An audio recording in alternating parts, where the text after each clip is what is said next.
Good evening. The Toronto Raptors beat the Chicago Bulls 118, 107. Bulls blow a 16-point lead in this one.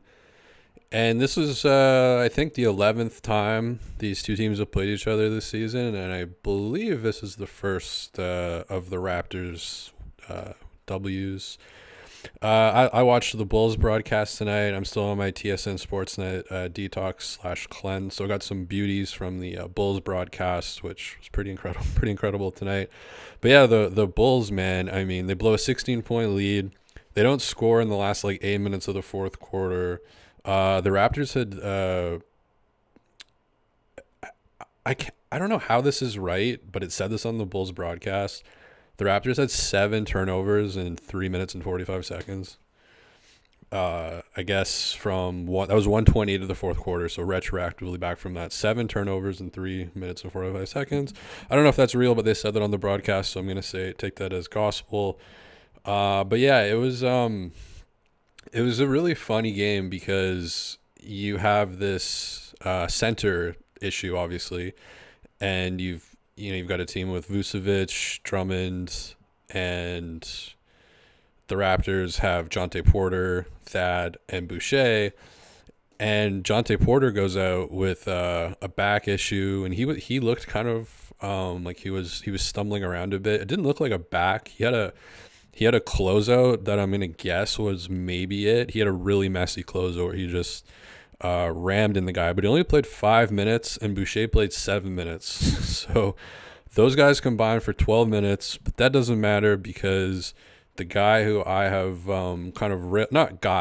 situation I've railed against with the Thad Young at center, I mean, he outperformed Vucevic tonight, hands down, which is kind of disgusting if you're Vucevic. Thad Young, 16 points, 6 assists, 6 rebounds, 4 offensive rebounds, a plus 15 in this game. Only 1 turnover. And then you look at across the board on the other side, Vucevic, 14 points, minus 11, 3 assists, 9 rebounds. Great. So if Thad Young is going to outplay Vucevic, there's no excuse to lose the game. And just a lot of kind of center by committee and weird lineups with is Bruce Brown the center? Is Scotty Barnes the center? Is McDaniels the center? And they were kind of making up for their lack of height in kind of creative ways, a lot of doubles to DeMar in the perimeter. Scotty was really aggressive with that. And, it didn't seem like there's been a lot of games where Thad has played center and can kind of pencil him in for 18 minutes minus 22 type of thing. But it was just a little bit different tonight for whatever reason. Vucevic, I mean, that trade isn't talked about nearly enough. That's a pretty devastating trade for the Bulls. But just, he just wasn't super aggressive, and the Bulls weren't really aggressive either in terms of attacking the paint. They were coming out of the gate with Thad at center. They were bombing mostly threes and outside shots. I think DeMar took... How many threes did DeMar DeRozan take tonight? DeMar took 5 threes. He was 0 for 5. I don't think DeMar has very many games where he takes 5 threes, but I thought the Raptors were kind of forcing him into that, which was smart because no Zach LaVine in this game, so a huge scoring burden is going to go to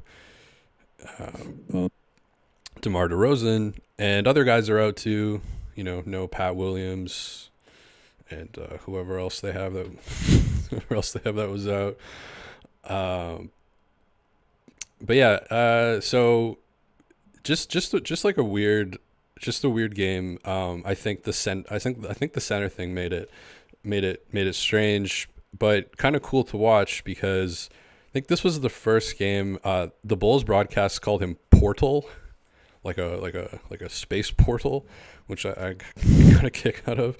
By the way, the Bulls, I mean, wow, one of the guys was sick, I guess, so they had a guy fill in.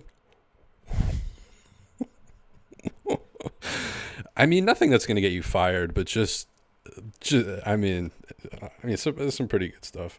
So that was fun. Noir had another kind of crazy game, but he was limping. He got a really bad Dennis Schroeder alley-oop pass. Dennis Schroeder, good game by the way. Not that Dennis Schroeder 10 assists tonight. Came off the bench, really stabilized things. But it was a really bad, alley-oop pass in transition, and he just kind of had to overextend to get it. Came down awkwardly and then didn't come back in the game. So hopefully he's okay.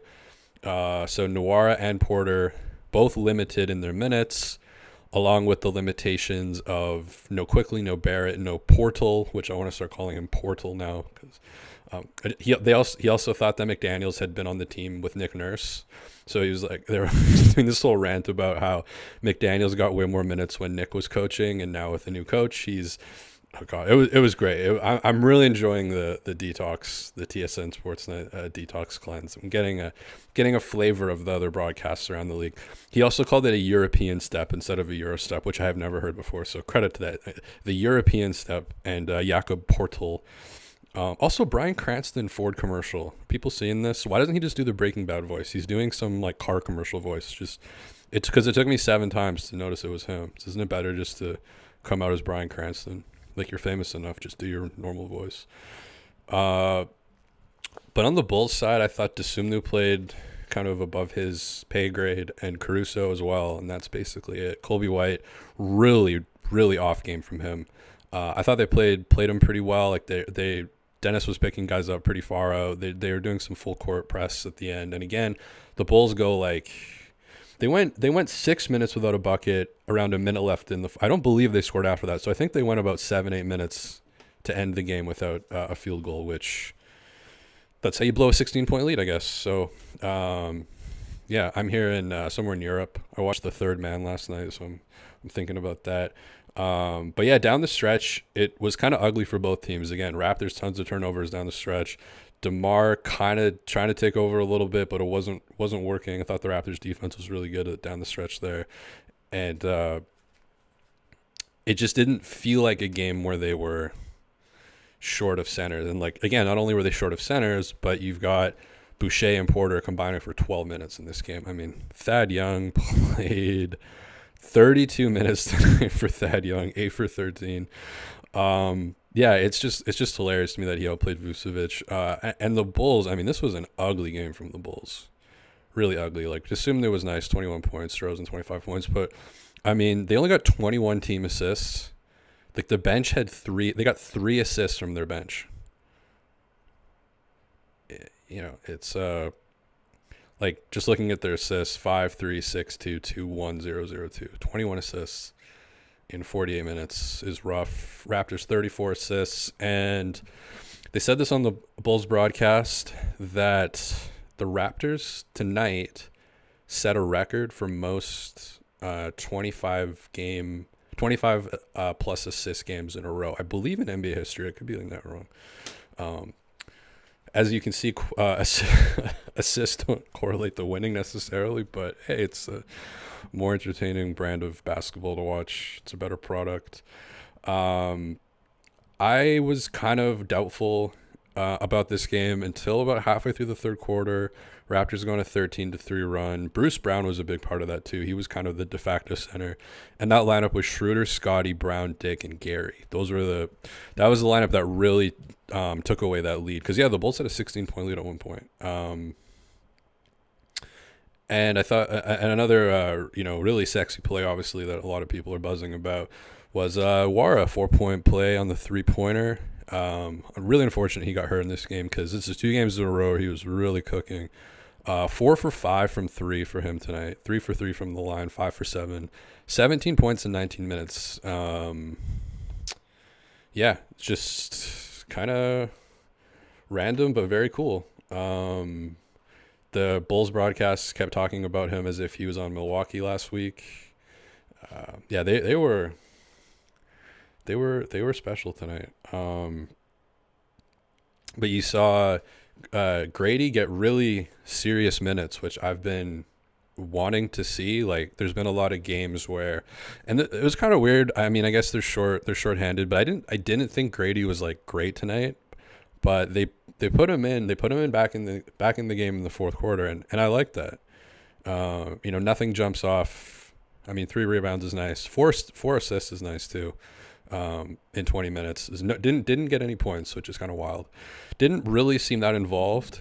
Couple plays, couple of his assists were pretty impactful, but you just kind of like that the coach is willing to, slot him in a 9-point game with 4:48 left in the fourth quarter. Like it's a pretty important slot. And obviously if, the Raptors didn't have injuries, that probably wouldn't happen. But it was cool to see, and it was cool to see some of these really. I mean, the Raptors ended with their closers, or ended with their starters, but it was cool to see kind of these random lineups come in and not get completely killed. Like you would think, some of these combinations with all these injuries would lead, but I mean, the Bulls just could not. They just couldn't get any kind of momentum going. Like they had a big lead at one point. I mean, 16 is not a big lead, but it just throughout the game they didn't seem that threatening. And I just think a huge reason, one of the big reasons, was just the Bulls were not taking advantage of the situation. Like the Raptors don't have elite rim protection, and they come out of the Bulls just come into this game launching threes. Again, DeMar 5 threes tonight. And I get it, like shooting threes is cool, it's a part of the game, but they shot 32 threes and just like did not get into the paint nearly as much as you would want. And I think part of that was like Scotty played really good defense, Bruce Brown played good defense, Thad played pretty good. Thad definitely got, like, Drummond ate a little bit going up against Thad. There was a few plays where Drummond just outmuscled him, but I mean, Drummond only 7 points. He had, oh my God, him in transition, dude. I don't know if people remember this play. It was first quarter, right at the end of the first quarter. Drummond in the open court. Wow, when you're like getting shot. Apparently, I've never been shot at, but apparently, if someone's like shooting a gun at you, like you're supposed to run in like an S pattern to avoid being hit easily. Or, in hockey when they do the shootouts and they go like way out to the side and then come back. I don't know what he was doing in transition. I don't know if he gets out into the open floor that often, but yeah, his path, the route that he ran to get from his probably 3-point line, because it was a long run, and Dennis just came from behind and blocked him. It was just probably my favorite player of the game, if we're being honest. Andre Drummond in transition, just like open sea, open floor, nobody, like just him on an island by himself, and this man is just swaying and zigzagging like a drunk driver. I mean, talk like just couldn't, no handle, like couldn't even hold the suitcase. Like this is just my favorite play of the game. I think that was right, kind of the last play of the first quarter. It was right after the Jonte Porter awful closeout. And Nuwara, or Wara, I keep saying the N on there when I'm reading it, but he came out in the second quarter really cooking. I thought McDaniels got away with the travel the first time he touched the ball. He was kind of a random guy they threw in. I haven't seen him in a while. I don't really have a ton of McDaniels feedback. 8 points, 2 for 3 from 3, so that's nice. Like if he can just hit the 3 ball and be 6'10" or whatever he is, this should relatively be enough. The Bulls broadcast really like Chris Boucher. They said Chris Boucher is can really hit that 3 ball. Scotty Barnes, they said it's not a 3-point shooter. They really like Chris Boucher. They really liked Gary. They really like Dennis. Shouts to Gary. I thought in the first quarter he came out just ice condos in his veins. 6 for 11 from 3. And I like him taking 11 threes in a game. There was a couple of them that you go, oh, that's a bad shot. Him coming off a curl. I mean, Gary has the 24th highest 3-point percentage in the NBA. He's got a higher 3-point percentage than Steph Curry, Tyrese Maxey, Tyrese Halliburton, Luka, Tatum, Desmond Bane, Buddy Hield. Who else? A lot of people. 24th highest in the league is pretty high. So I want him taking that many threes. I've always been a little bit higher on Gary than other people, I think. Same age as Delano. Just saying. I feel like I say that after the bad Gary games too. I'm never go too low on him. And he had 2 turnovers tonight.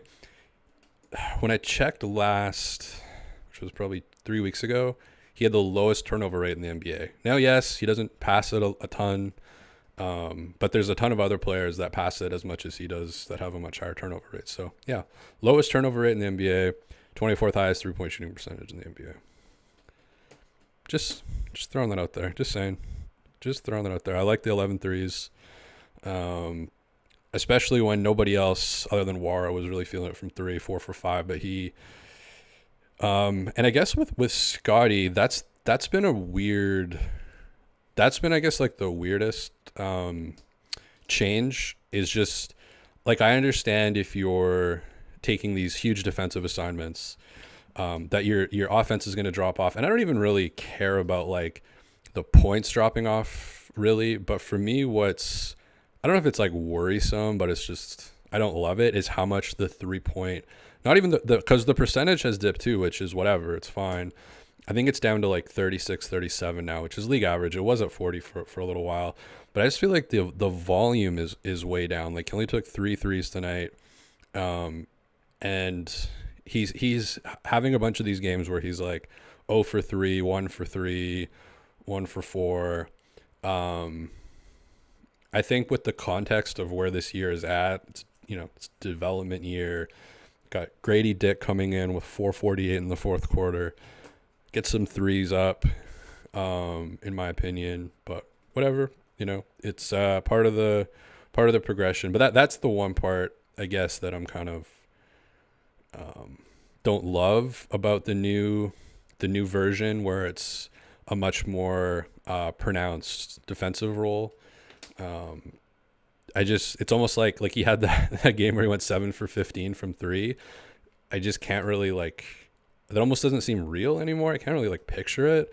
And we're not seeing the step back threes anymore. Like all of his threes are kind of catch and shoot now.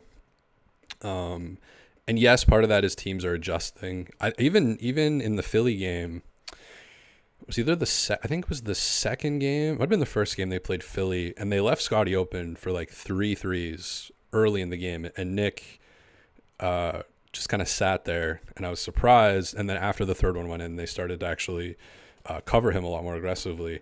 And so I think league wide, there's definitely been a shift to, because he was really open at the beginning of the year, so that's going to be part of it. But I don't think that's the full story, but that's definitely a contributing factor. Is he's on the scouting reports now for opposing teams, but I'd still kind of want the attempts. What do people in the chat think? Do we want to see more Scotty threes? Yeah, this was a really bizarre. Did anybody else, when Caruso, it was 3 minutes left in the game, Caruso threw that corner pass to DeSumno for the 3, and it was just so reminiscent of the second or third game of the year where they lost in overtime. I guess it was Caruso in the corner, but just felt like that would have been a dagger shot. And then DeSumno kind of looked up at the basket as the ball was going into his hands. He kind of did he just did it kind of backwards, and then he fumbled it and went out of bounds. And that was a huge play. But then, yeah, Raptors 7 turnovers down the stretch. Kind of wild. But they just beat the Bulls in every category pretty much. They got more assists than the Bulls. They got more rebounds than the Bulls. They hit more threes than the Bulls. The Bulls are always going to win the free throw battle against the Raptors, but only 2 points there, discrepancy on the free throws. Shooting from the field, pretty similar. Raptors 52%, Bulls 51%. But yeah, the three ball from the Raptors was the difference in the game. Otherwise, pretty even game. Bulls hit 38 field goals, Raptors hit 43. Bulls 20 free throws, Raptors 18. It was the 14-11 3-ball. And if you don't have Wara coming in and going 4 for 5 from 3, you're not winning this game, I don't think. I thought that was he really swung the momentum in the third quarter. Again, really unfortunate that he came down limping. He played a couple more possessions, but it was pretty obvious that he was not 100%. Lurk Squad says, Gary Trent Jr. passing the ball to a courtside fan in a white jersey was pretty funny. I agree. He definitely thought it was Scotty because Scotty cut to the basket, and I guess he didn't realize that Scotty was making a cut. But yeah, Gary's still a low turnover. Capital Gains. Oh, this is such a perfect name for this comment too. These are my favorite comments. Noir, a cheaper replacement for Gary Trent Jr. next year. People who don't know anything about the NBA, this is like their whole thing is like, oh, it's cheaper. Oh, they can get it for cheaper. Oh, they can get salary cap space. It's not how things work. Why are you trying to get things for cheaper? Why are you trying to save money? The salary cap's $161 million and you have to spend 90% of it. It's people who like want to sound intelligent, and it's like, oh, we can get it for cheaper. We can get it for cheaper. Oh, we can get this reduced price on sale shooting. It's great. It's a great salary fit. Get it for cheaper. Like, you sound like a baseball owner or something. Like, is this the Oakland A's? Fucking pay people. Fucking pay people, man. Deltron, Noir, a hometown kid. Buffalo right there. Oh, is he from Buffalo? That's why he's a Bills fan, I believe. I looked up the other day that the distance from Toronto to Buffalo is the same from Vancouver to Hope. If there's any West Coasters out here, I didn't realize Buffalo is. Do you guys ever go down to Bills games? What's Buffalo like? What's the city of Buffalo like? Pretty close to Niagara Falls, I believe. I know that from Bruce Almighty from back in the day. Omdip, do you think Wara can be a hidden gem for the Raptors in this new bench mob? Hidden gem, sure. Yeah, I don't expect 4 for 5 from 3 to be like the precedent. Things like this always fall off. Like Dennis Schroeder had a start to the year like this, and then everybody gets all excited and then they crash down and whatever. So yeah, I like what I've seen so far, but I mean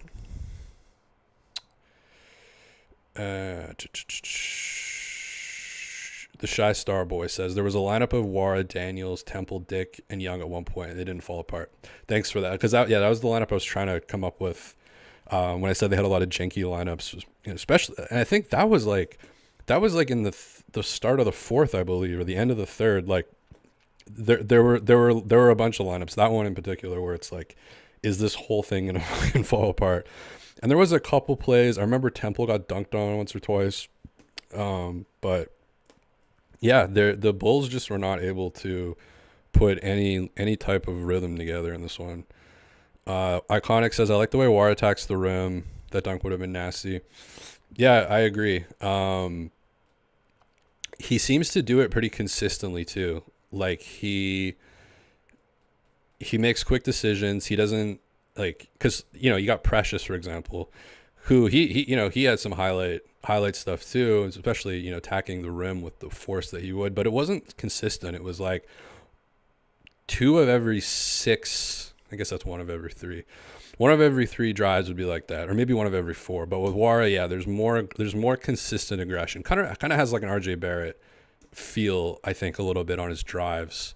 Maybe not quite as shifty as RJ Barrett, but that same just taking it with force. He also had a great game, a great dunk last game as well in transition. So. Flying Hippos. Think Dick has any potential to develop some shot creation skills, or is he Duncan Robinson type player?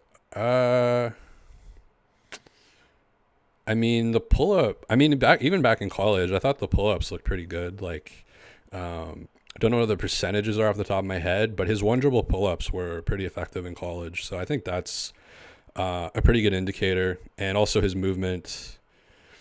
The Duncan Robinson comparison, I mean, they're both like white shooters, but I mean, I can kind of see where you're going with that, but I think Grady is like quite a bit more athletic than Duncan Robinson is already. And I think that athleticism combined with his movement shooting is probably a pretty good recipe for developing more of that perimeter shot creation. Because he's not like, if he was a catch and shoot guy, I would be much more hesitant to make that prediction. But because of his, like the way he profiles, um, and I think like quite a few, I mean, he hasn't hit that many threes, but of the threes that he's hit, I think quite a few of them have been like one dribble sidestep, which is a pretty basic move, but that's, I think a lot of times, like, he's getting, because people do close out to him. Like that was his scouting report in the draft, is like, that's the one thing that he does really well is 3-point shooting. So teams do have him on scouting reports. So he's not like wide open that often. And I have seen him do the kind of pump fake, one dribble sidestep. And he seems like pretty comfortable with that. I don't know how much, like what percent he's shooting on those, like what clip that's at, but they either go in or they don't miss horribly. So yeah, I could see him doing that. Buffalo's better than Rochester. Okay, let's start talking about mid-sized northern New York State cities. which one's the best? Ryan H. Dennis Schroeder certainly doesn't have the poise. Whenever I think of poise, I think of Seinfeld, Kramer. Poise counts. Of someone who's been starting PG for 10 years in big games in Lakers and Hawks. He was folding. Yeah, a lot of people will always hate Schroeder, I think. In a game where he was 16 and 10, I thought really was like a glue guy in this game. I think people just hate him. It's kind of like the Fred stuff last year. I think people just make up their minds. Because I remember a lot of your guys' comments in the chat. I mean, I do have a photographic memory, which is actually bad because I tend to remember negative things more than positive things. But like, I remember a lot of your guys' comments, and like, I know I know the Schroeder thing is like whatever game it is. There's certain people here who, Hermes Curry. Anyway, the chat giveth, the chat taketh away. It's in general pretty bad. But anyways, Hermes Curry, bro. Jonte was having back spasms. Yeah, that sucks. I don't know if it was on that closeout that he had in the first quarter, because it seemed to happen right after that, but he seemed to be limping more. But I mean, it sucks. Obviously, his brother's had a lot of back problems, and he himself has had a lot of injuries. So you hope it's not anything serious. He had the little eye injury too, so kind of a streak of bad luck. So, maybe he's like a magnet to these random. He's gonna be moving like OG and he's gonna like cut his finger open or something. Hopefully that doesn't happen. Derrick Rose, speaking of the Bulls, injuring himself, enjoying a sliced apple in bed. One of my favorite headlines of all time. But yeah, Thad Young, 8 points in the third quarter. I got that written down too. Did you guys, what I miss in I miss anything in the pregame show? What happened in the pregame show? Anything happened on the broadcast? I think I'm on day 9 of my Sportsnet TSN cleanse. What'd you guys think of Scotty trapping DeMar up high, sending 2? I thought that was kind of an interesting way to kind of make up for the lack of size, sending 2 to him really early, wait on the perimeter, especially when one of them is Scotty jumping up and down kind of ferociously. I think that kind of fucked up the flow of the offense in the fourth quarter and led to the Bulls not scoring a field goal in 8 minutes. What'd you guys think about that? Or is it Dennis Schroeder? Is that the problem?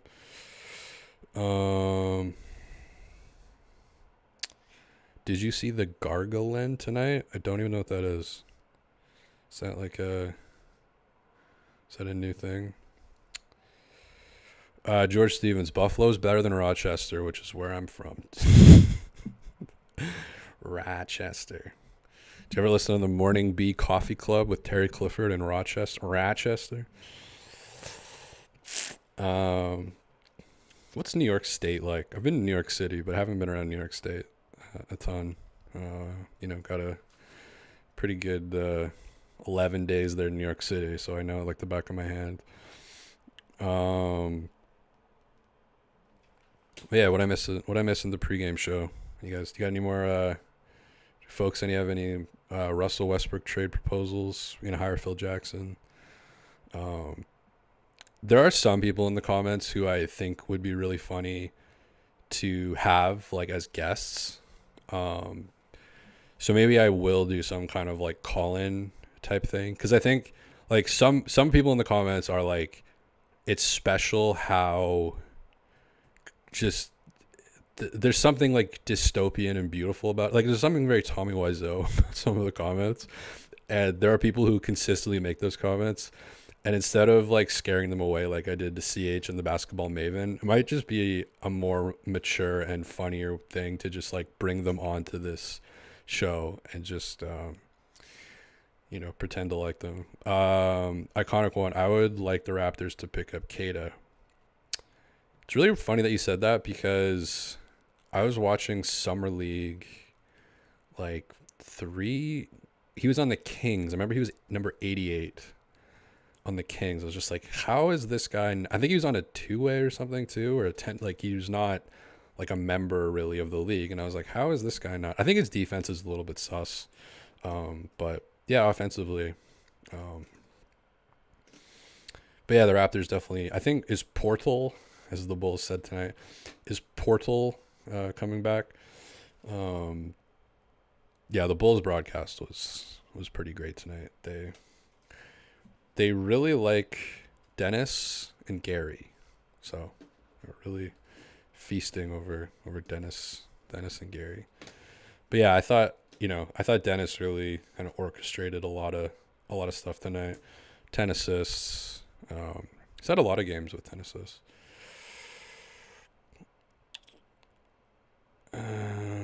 Z Shrug, stream Dune for us. I don't know what that is. I haven't played a video game since Luigi's Mansion, the first one. And a big reason why is like I got addicted to Luigi's Mansion. Like I bought the magazines. I played it all the time. I think it interrupted with like practicing for basketball, for soccer. It kind of took over my life. So I decided to hang up my GameCube and just haven't, like, I've thought about starting a Twitch channel where I play Luigi's Mansion.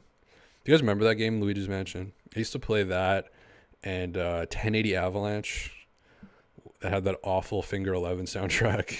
MLB 2005. NHL 97. What else was a big game that I liked? Crash Bandicoot. But yeah, Luigi's Mansion, that like fried my brain. Like all the ghosts and shit with the vacuum. But I guess Dune cool. Dune is a book. Iconic one, Luigi's Mansion. Oh my god. The soundtrack to that is actually great too. Like a lot of sound effects. If you're making like cloud rap or funk or trap or whatever, beats in general, go look at the Luigi's Mansion soundtrack. And I know Nintendo's really fucky about copyright, but whatever, nobody cares. Ask for permission later. Whatever. What's the saying? Do and then ask for permission later. But yeah, the theme song.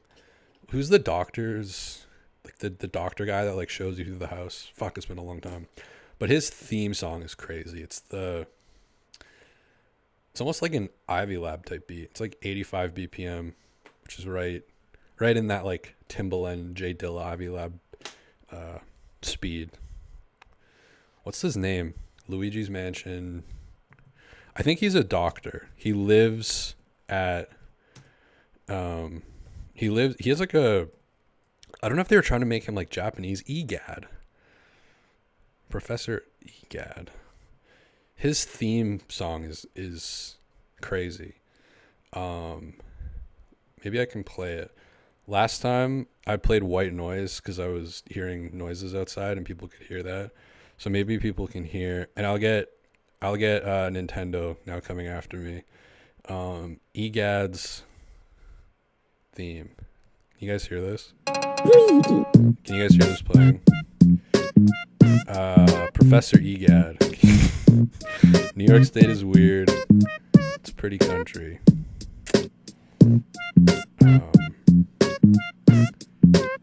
But yeah, this is the... Nobody's telling me if they can hear it, so I'm guessing they either can or they can't. But yeah, Luigi's Mansion. So Dune. I don't know where I'm going with that. But yeah, looking at the Bulls box score, nothing really. There's nothing really that notable. I mean, yeah, Vucevic 9 rebounds, but just a uninspiring performance across the board. No one on the Bulls. I mean, DeMar tried down the stretch, but even like 8 for 17 from the field, 0 for 5 from three, 25 points, but 8 for 11 is pretty tough. It was really just Assumed and Caruso that I thought were playing way above their pay grade, and they combined for 32 points. So yeah, there was nobody really cooking tonight. Jakob Portal. We can hear it kind of loud. Okay, well, I stopped it. I will definitely be getting an email from my former employer, which is always so funny to me. My former employer handles YouTube copyright. So I'm going to get email from my former employer being like, you have received a copyright notice for playing 5 seconds of EGAD's theme from Luigi's Mansion, which came out. When did Luigi's Mansion come out? Like 2003? I think there's like 3 of them now too, isn't there? 3 Luigi's Mansions. But I like the world building, you know. I liked all the ghosts. Okay, it's got a 95% Google rating. I like that. Initial release date 2001, Luigi's Mansion. Yeah, I should start a Twitch stream and just do. I would have to get the controller though. I think I remember reading about a way where you can play GameCube games on your laptop. Somebody help me with that. But yeah, just all the ghosts are really cool. There's all these different. It kind of adds a depth to it. Like you've got all these characters. Like you've got Neville, the bookish father. You've got Lydia, the mirror-gazing mother. Can you guys? Let's see if we can we make this a back? Could I go to Luigi's Mansion? Will this work? I don't know if this is gonna work. Okay, so we've got. So these are the ghosts. Oh shit! I can't scroll. Okay, well you can these are like the original NFTs. Can you guys see this? Look at this. This is like. These were like the first. Whoa! These were like the first NFTs, and they're way fucking. Look at these ghosts, man. Like this is what I got addicted to as a teenager. Like I had to stop playing video games because of these things here. So this is like Neville, apparently the father, Lydia, but then you've got like, you know, all these different. You got like the twins here. You've got some old guy. You've got Shivers, the wandering butler. You've got Mr. Lugs. You've got Miss Petunia, Biff Atlas, the bodybuilder. It's just fun. Henry and Orville, the twin brothers. But yeah, that's Luigi's Mansion. I kind of want to go to Croatia though. Let's leave the mansion. Let's come back to the mansion maybe. Let's go to. Oh boy, I've really fucked this up. Oh boy. Oh no, I'm stuck. I've fallen and I can't get up. This is not working. That's Croatia behind me. You know, isn't that beautiful? But I fucked up the aspect ratio. I want to go back to the third man. Am I gonna have to reset this? Oh boy. That's not that bad. Somewhere in Europe. We are somewhere in Europe. Zac Efron would say on his dumb show. George Stevens says, I started playing the new Luigi's Mansion for the Switch, but it wasn't as fun as the first. How many Luigi's Mansions are there? And is the mansion different? Is it the same mansion? Or do they change mansions? Okay, there's so there's the first one, obviously. Is there a third one? Metacritic gave it a 74 out of 100. Fuck Metacritic. Who runs that shit?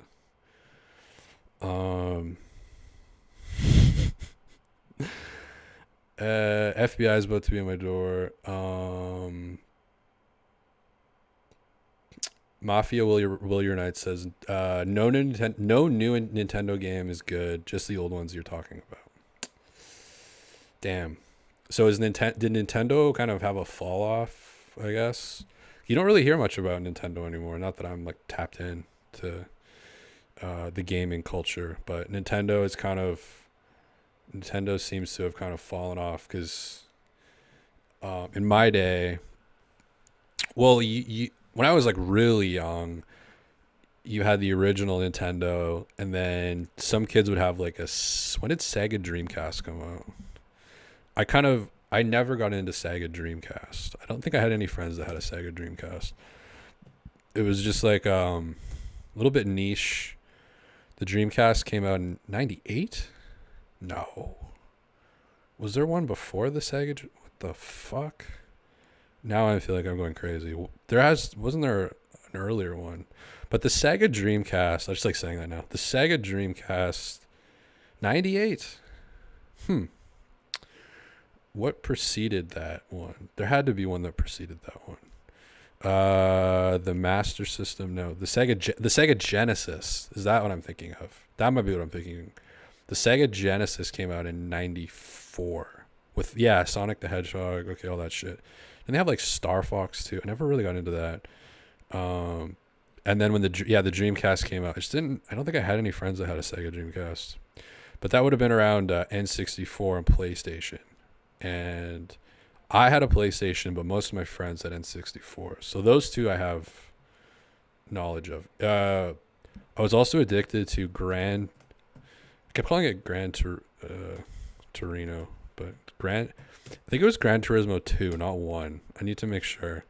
Because like I remember looking at the soundtrack, and I'm pretty sure it was 2, and I've never played 1. But Gran Turismo 2 received universal acclaim, apparently.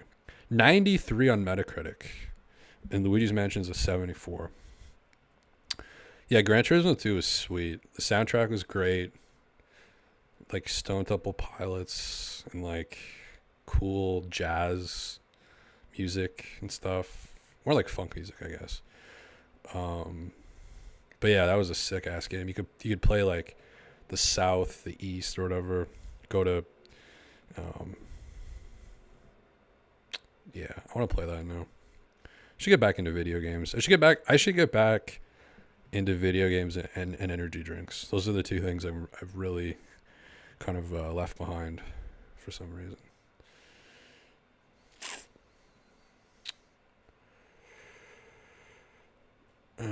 But yeah, that's pretty much it. So the Toronto Raptors win 118-107. I'm going to start a Better Saul Call YouTube channel called Victor with a K. Oh god, someone's going to steal that from me. I'm going to start a Twitch channel about Luigi's Mansion. So, it's exciting. Lots of stuff coming up.